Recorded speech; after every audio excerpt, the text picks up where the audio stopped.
Faisons une petite application à la plongée. Le plongeur de gauche voit ses gaz dans son sang en état de saturation.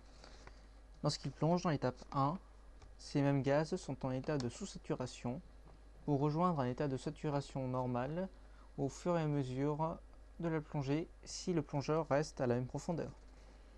Par contre, à leur montée, le plongeur va rencontrer un cas, ou du moins les gaz dans son sang vont rencontrer un petit cas de sursaturation.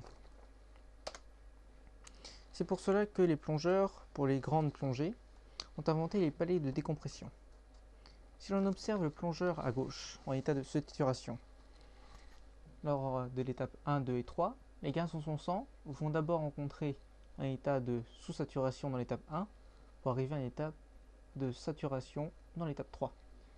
Si le plongeur entame l'étape 4, les gaz dans son sang vont rencontrer un état de sursaturation, entraînant une maladie de décompression puisque les bulles d'air dans le sang du plongeur vont enrayer la circulation sanguine de celui-ci. C'est pour cela qu'il est conseillé de s'arrêter dans la remontée, rester à certaines profondeurs pour pouvoir rejoindre un état de saturation et pouvoir faire une remontée sans risquer la maladie de décompression.